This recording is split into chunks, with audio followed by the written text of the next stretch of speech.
Let me tell you about the day I accidentally became best friends with a creature that could probably eat a small moon. But first, let me paint you a picture of my life at what I lovingly call Hell University, also known as the Galactic University of Advanced Sciences. Picture this. You're the only human in a classroom full of beings that look like they escaped from a fever dream. There's Zeklin, who resembles a cross between a praying mantis and a philosophy professor, complete with 4 arms that never stop gesturing. Then there's Morthos, built like a walking boulder with eyes, who communicates primarily through what sounds like grinding concrete. And don't get me started on Pipara, whose idea of taking notes involves secreting some kind of bioluminescent ink from her fingertips. Yeah, it's exactly as gross as it sounds. I'm Jake Martinez, by the way. 22 years old, stubborn as a mule, and apparently the first human stupid enough to apply for the xenobiology program at the most prestigious university in the galaxy. My guidance counselor back on Earth had tried to talk me into accounting. Should have listened to her. The whole reason I'm here, freezing my butt off on a space station that orbits 3 different suns but somehow still feels like the inside of a refrigerator, is because I thought studying alien life would be fascinating. Turns out, it is fascinating. It's also terrifying, exhausting, and apparently designed to make me question every life choice I've ever made. But the real cherry on top of this cosmic disaster sundae is Professor Vextar. Imagine a 7-foot-tall lizard person with an attitude problem and a superiority complex the size of Jupiter. He's got scales that shimmer between purple and green depending on his mood, which seems to be permanently set to annoyed by human existence. His eyes are these unsettling yellow things that follow me around the classroom, like I'm some kind of fascinating bacteria he'd rather scrape off his shoe. From day one, Vextar made it crystal clear that he considered my presence in his advanced xenobiology class to be somewhere between an insult and a practical joke. Every question I asked was met with this condescending tilt of his reptilian head, and a response that usually started with, "Well, I suppose someone of your limited cognitive capacity might think that." Charming guy, really. The kind of professor who makes you wonder if maybe flipping burgers for the rest of your life wouldn't be so bad after all. The worst part is, I'm actually not doing that badly in the class. Sure, I can't regurgitate academic jargon like my classmates, and I definitely don't have their fancy biological adaptations or centuries of advanced civilization behind me. But I've got something they don't seem to have: common sense and a healthy dose of Midwestern stubbornness. While they're debating the theoretical implications of predator-prey relationships in 17-dimensional mathematical models, I'm the one pointing out that maybe we should consider why the creature actually behaves the way it does. Revolutionary concept, apparently. This drives Vextar absolutely insane. You can literally watch his scales shift to a darker shade of irritation every time I open my mouth. It's like he took my acceptance into his program as a personal affront to his academic reputation. Which brings us to today, and what I'm now referring to as the incident that changed everything.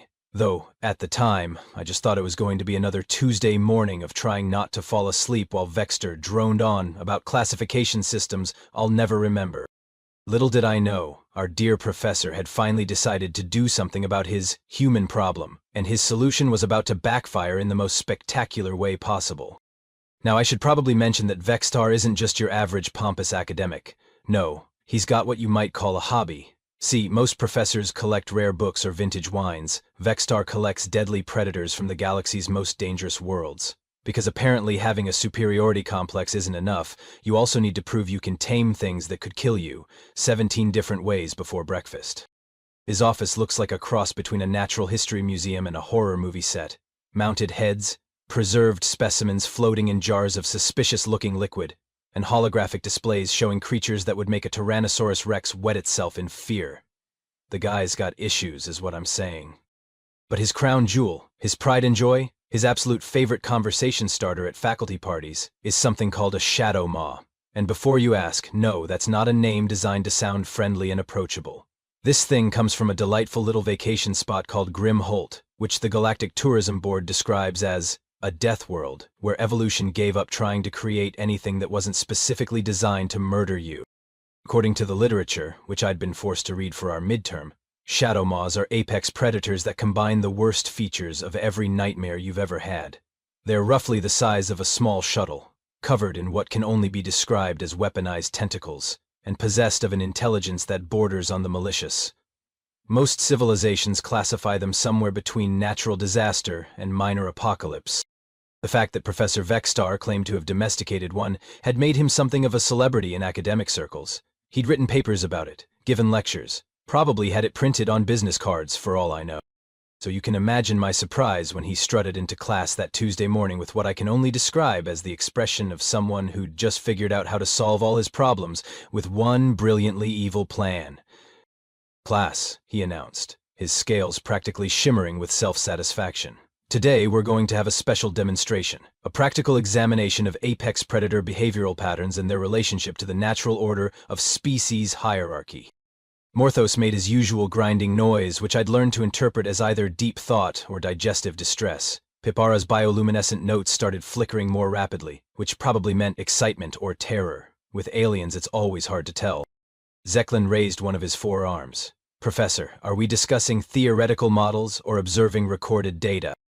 Vextar's grin revealed far too many teeth for my comfort.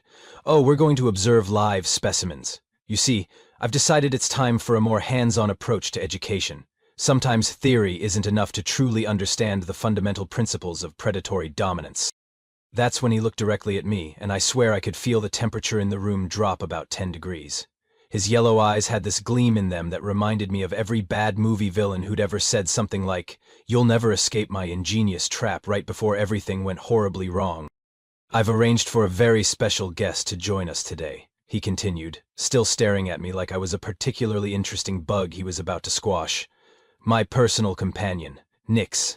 She's a fully mature Shadow Maw, and I think you'll find her presence quite educational regarding the proper respect one should show to superior life forms." The classroom went dead silent, and I mean dead silent. Even the usual hum of the life support system seemed to quiet down, like the space station itself was holding its breath. Tippura's bioluminescent scribbling stopped completely. Morthos's grinding turned into what sounded distinctly like a whimper. Zeklin's forearms started making these nervous twitching motions that I'd never seen before. "Professor," Zeklin squeaked, his usual philosophical composure completely gone, "surely you don't mean to bring an actual Shadow Maw into the classroom? The safety protocols alone would require—" "Safety protocols are for species that need protection," Vextar interrupted smoothly. "Advanced beings learn to coexist with apex predators through understanding and proper respect for natural hierarchy. Some of us, of course, may find this lesson more challenging than others." And there it was. The whole elaborate setup was basically Vextar's way of saying, "Hey human, meet something that could turn you into a light snack, and let's see how superior you feel then." I had to admire the pettiness of it, really. Most professors would just fail you on a test or give you impossible assignments, but not our Vextar. He was going full supervillain, complete with bringing his pet death machine to class just to prove a point. What he didn't know, of course, is that I grew up on a farm in Kansas where my biggest childhood fear was my grandmother's rooster, Gerald, who had an attitude problem and a personal vendetta against anyone under the age of 12. Gerald had taught me an important life lesson. Sometimes the scariest-looking things are really just bullies looking for an easy target. I had a feeling Professor Vextar was about to learn that lesson himself. 20 minutes later, I was starting to think maybe Vextar was just bluffing. The classroom had settled into this tense, nervous energy where everyone kept glancing at the door like it might explode at any moment. Pipara had actually moved her desk as far from the entrance as possible, which in a standard classroom meant she was practically sitting in the air recycling unit. Then the lights dimmed. Not like someone hit a switch, but that slow, ominous dimming you see in horror movies, right before something with too many teeth shows up to ruin everyone's day. The temperature dropped noticeably, and I swear I could hear this low thrumming sound that seemed to come from everywhere and nowhere at once. "Ah," Vextar said, his voice practically dripping with satisfaction. "She's here." The classroom door didn't open so much as it sort of dissolved. One moment it was there, the next moment there was just this expanding darkness that seemed to eat the light around it. And out of that darkness came something that made every monster movie I'd ever seen look like a children's puppet show. Nyx was magnificent in the way that natural disasters are magnificent. She flowed into the room like living shadow made solid, all rippling muscle and predatory grace. Her main body was roughly the size of a small car, covered in what looked like midnight black scales that seemed to absorb light rather than reflect it. But it was the tentacles that really sold the whole apex predator thing.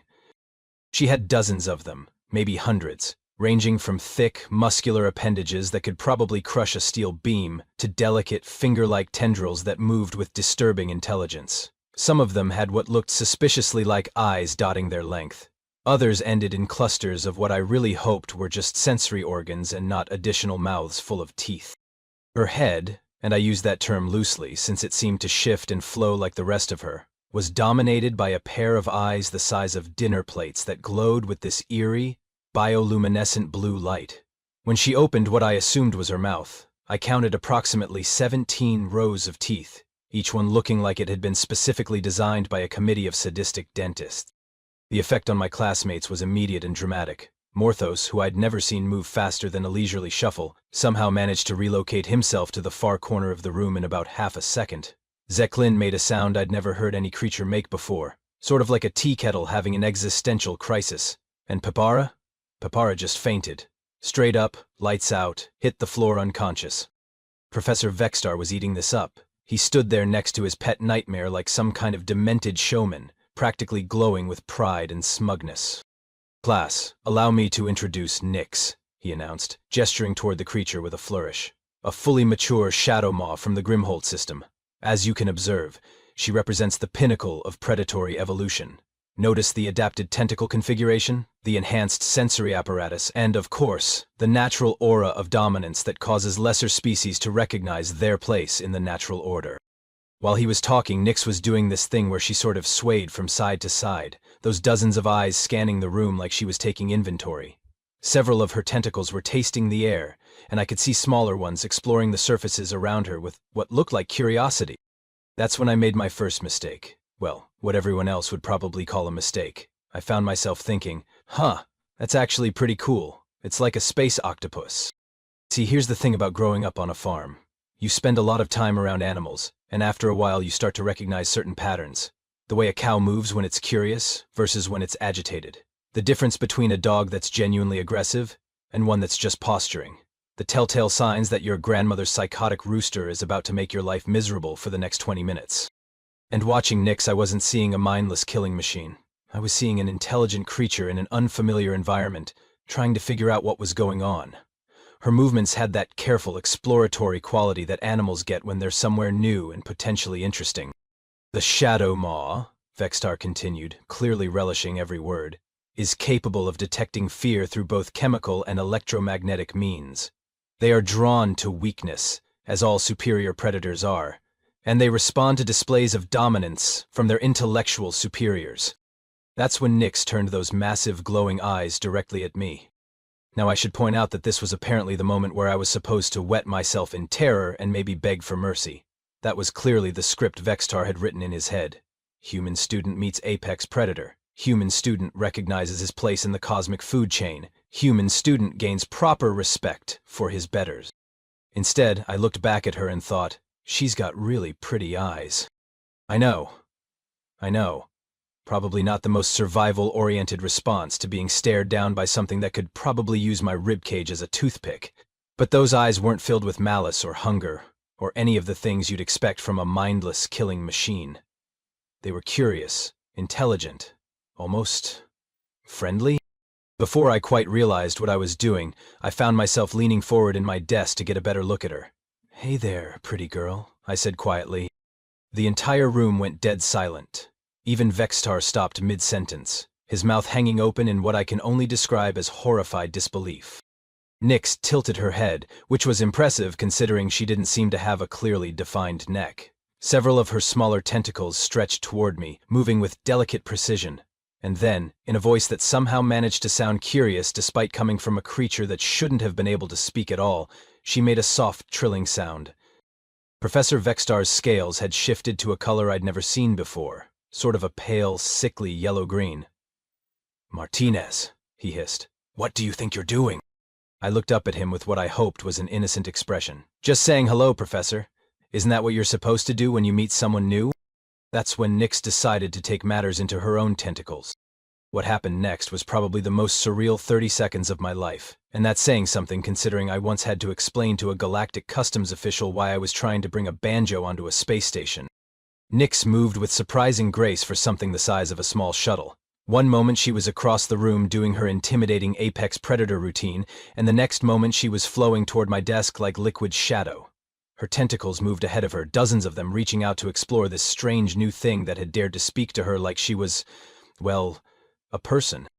Now I should mention that Professor Vextar was making some very interesting sounds at this point, sort of a combination of panic, outrage, and the noise you make when you realize your brilliant plan is about to blow up in your face. He was gesturing frantically and hissing something in what I assumed was his native language, probably the Krillian equivalent of "bad kitty, no eating the students." But Nyx was completely ignoring him. All of her attention was focused on me, and I found myself being examined by what felt like 100 different sensory organs. Tentacles brushed against my arms, my shoulders, even my hair, with surprising gentleness. It was like being investigated by a very thorough, very curious, and very dangerous customs inspection. "Martinez!" Vextra's voice cracked with panic. "Do not move. Sudden movements will trigger her predatory response." I glanced over at him. "Professor, I hate to break it to you, but I don't think she's in predatory mode. I think she's just curious." To demonstrate my point, I slowly reached out and let one of her smaller tentacles wrap around my finger. It was warm, and covered in what felt like incredibly soft scales. The tentacle squeezed gently, almost like it was shaking hands. "Hello to you too," I said to Nyx. "You're really something, aren't you?" She trilled again, louder this time, and suddenly more tentacles were reaching for me, not grabbing or constraining, just touching, exploring. A few of the ones with eye clusters along their length moved close to my face, and I found myself being stared at by what had to be 24 different eyes, all glowing with that soft blue light. "This is fascinating," I murmured, more to myself than anyone else. "Look at the neural complexity in these appendages. Each one seems to be capable of independent decision-making, but they're all coordinated. It's like she's got distributed intelligence throughout her entire body." That's when Morthos, from his corner of safety, made a grinding sound that I'd learned meant he was asking a question. "How do you know it's not preparing to consume you?" I looked back at Nyx, who had moved even closer and was now using several tentacles to gently examine my hands. Well, for one thing, if she wanted to eat me, I'd probably be digested by now. These tentacles are strong enough to crush steel, but look how carefully she's handling me. And see the way her chromatophores are shifting? Those aren't threat colors. If I had to guess, I'd say she's displaying curiosity patterns. Vextar was making sounds like a deflating balloon. "Chromatophores? Martinez, how could you possibly know about Shadowmaw color communication?" "Same way you know about anything," I said, gently stroking one of Nyx's larger tentacles. "I read the assigned materials. Your own paper on Grimholt predator behavior was actually pretty informative, once you got past all the academic jargon." This seemed to please Nyx immensely. She made a sound that was almost like purring, if purring was done by something the size of a small building, and then, in a move that I'm pretty sure gave Professor Vextar a small heart attack, she began to settle herself around my desk. It started gradually. A few tentacles draped over the edges of my desk, then more, creating this sort of living, breathing barrier around my workspace. And finally, with movements that were impossibly graceful for something her size, Nyx arranged herself so that her main body was curled around my chair, with her head resting on my desk close enough that I could feel the warmth radiating from her bioluminescent eyes. She was, for lack of a better term, cuddling with me. The silence in the classroom was deafening. Pipero had regained consciousness just in time to witness a creature that could theoretically eat our entire solar system settling in for what looked like nap time with the class human. Morthos had gone completely still, which, for a rock-based life form, was saying something. And Zeklin was making rapid calculations on his datapad, probably trying to figure out the statistical probability of what he was witnessing. Professor Vextar looked like he was having some sort of existential crisis. His scales were cycling through colors I didn't even know existed, and he kept opening and closing his mouth like a fish gasping for air.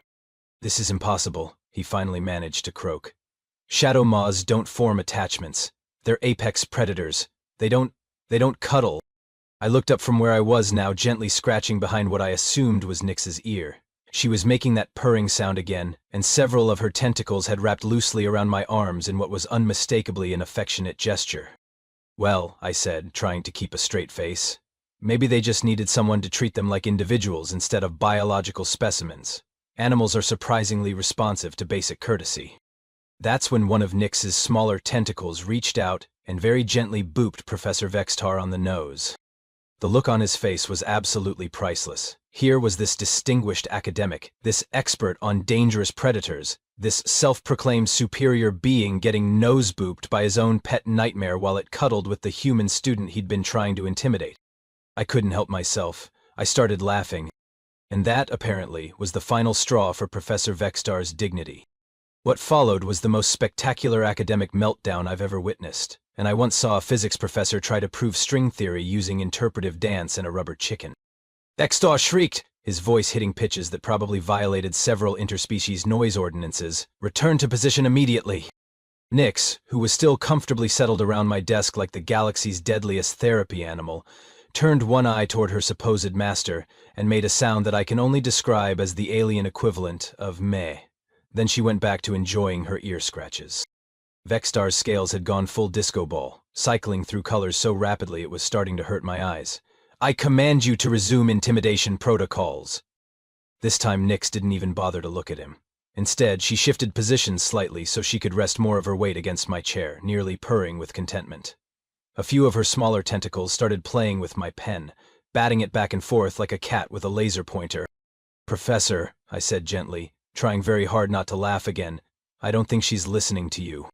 "She has to listen to me," Vextar sputtered. "I am her master. I trained her. I domesticated her through superior intellect and advanced behavioral conditioning techniques."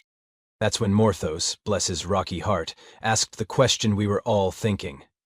What exactly were these conditioning techniques? Vextar's expression went from outrage to shifty so fast I got whiplash watching it. "Well, that is to say, it's a complex process involving, Professor," Zeklin had recovered enough to join the conversation, "how exactly does one domesticate an apex predator from a death world?" The color cycling stopped abruptly as Vextar's scales settled into what I was learning to recognize as his caught-in-a-lie color palette. I may have simplified the process for academic purposes. "Simplified how?" I asked, though I was pretty sure I already knew the answer. Well, technically speaking, Nix was already. That is to say, she had been previously, by her former caretakers. "She was already tame when you got her," I said. It wasn't a question. Vextar deflated like a punctured balloon. "She was raised from infancy by a research facility. She's never actually lived in the wild. She's basically, well, a big puppy," I finished for him. As if to emphasize the point, Nix chose that moment to nuzzle against my shoulder with enough force to nearly knock me out of my chair. Her purring had gotten so loud that the desk was starting to vibrate. "This is unacceptable," Vextar wailed. "She's supposed to demonstrate natural hierarchy, predatory dominance, the superiority of advanced species over primitive humans." "Yeah, about that," I said, continuing to pet the galaxy's most dangerous cuddle monster. "I think there might be a flaw in your theory." "Who up flaw?" he demanded. I gestured to Nix, who had now started using one of her tentacles to help organize my notes.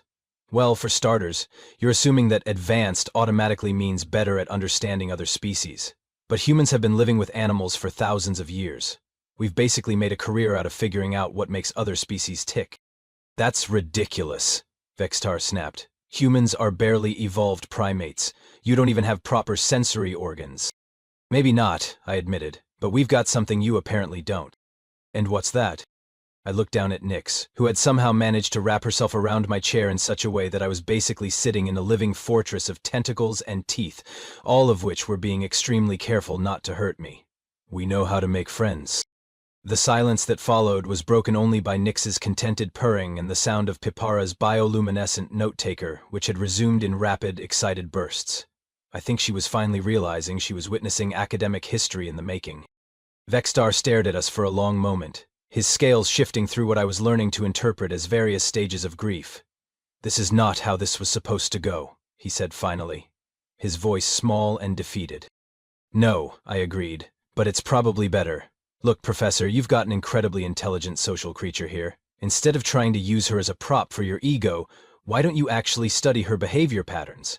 I bet you'd learn a lot more about predator psychology by watching how she interacts with different species under positive conditions."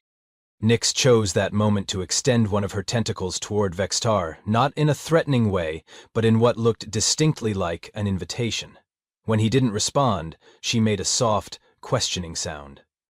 For a moment, I thought he might actually take the hint and try to connect with his own pet, but then his scales hardened back into their usual pompous purple-green, and he drew himself up to his full height. "Class dismissed," he announced curtly. "We will revisit this lesson plan at a later date."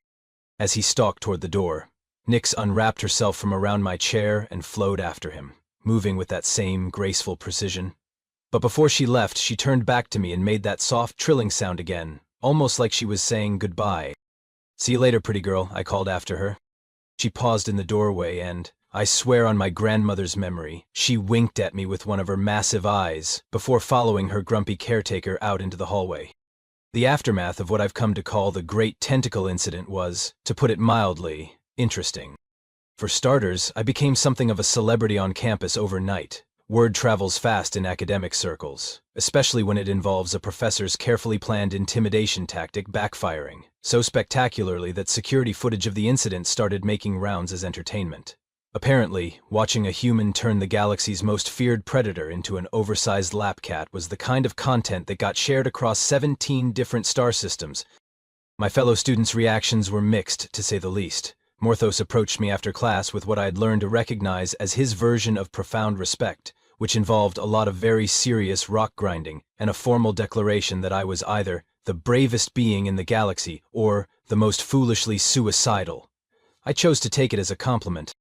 Zeklin spent 3 days running calculations trying to determine the statistical probability of a human successfully bonding with a shadow maw, eventually concluding that the odds were so astronomical that my survival essentially proved the universe had a sense of humor. Again, I chose to take it as a compliment. Pippera, once she'd gotten over the shock, became absolutely fascinated by the whole incident. She started following me around campus, taking bioluminescent notes about everything I did, convinced that I must possess some kind of secret alien taming superpower. When I explained that I'd just treated Nyx like I would any other intelligent animal, she spent an entire week trying to figure out how to turn basic courtesy into a peer-reviewed research paper.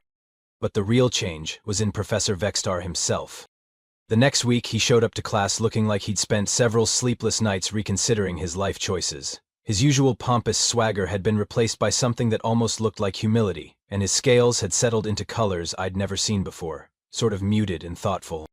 "Today," he announced to the class, "we're going to discuss interspecies behavioral dynamics from a more practical perspective." He actually started asking for my input during lectures, not in a condescending way, but like he genuinely wanted to know what I thought about various animal behaviors we were studying. It was weird, but good weird. And Nyx? Well, Nyx started showing up to class regularly. Apparently, after our initial meeting, she'd made it very clear to Vexter that she wanted to attend my xenobiology sessions. How exactly a shadow maw communicates, "I want to go to school," to her caretaker, I'll never know. But knowing Nyx, it probably involved a lot of very polite but extremely persistent tentacle gesturing. She became the class mascot, in a way. During lectures, she'd curl up next to my desk, occasionally offering helpful demonstrations of whatever behavioral pattern we were discussing. When we studied predator hunting techniques, she showed us how her tentacles could move independently. When we covered interspecies communication, she demonstrated her color-changing abilities by cycling through what I'd learned were various emotional states. The other students gradually warmed up to her presence. Morthos discovered that Nyx was actually an excellent study partner, since she could hold multiple textbooks simultaneously while he took notes. Zeklin found that her distributed intelligence made her fascinating to discuss philosophy with, even if the conversations were mostly one-sided. And Pippara, well, Pippara just enjoyed having someone who appreciated her bioluminescent note-taker system. Professor Vexstar never quite got over the embarrassment of having his ultimate intimidation tool turn into the class pet, but to his credit, he did start actually studying Nyx's behavior patterns instead of just showing her off. His research improved dramatically once he started treating her as a research partner instead of a prop. As for me, I learned something important about the galaxy we live in. See, everyone assumes that being advanced means being better, smarter, more sophisticated. But sometimes the most advanced thing you can do is remember that intelligence comes in all shapes and sizes, and that making friends is usually more effective than making enemies. Plus, I now had the distinction of being probably the only human in galactic history to have a shadow maw as a study buddy. My mom was so proud when I called home to tell her about it. She said it reminded her of the time I'd convinced Gerald the rooster to let me collect eggs without trying to peck my eyes out. Some skills, apparently, are universal. And if anyone ever doubts that humans belong among the stars, well, I've got a 17-tentacled bioluminescent character witness who's more than happy to vouch for us. She's also surprisingly good at helping with homework, as long as you don't mind your textbooks being organized by someone with several dozen appendages and a tendency to purr. Just another day in the life of the only human dumb enough to major in xenobiology. But hey, at least I've got good study partners.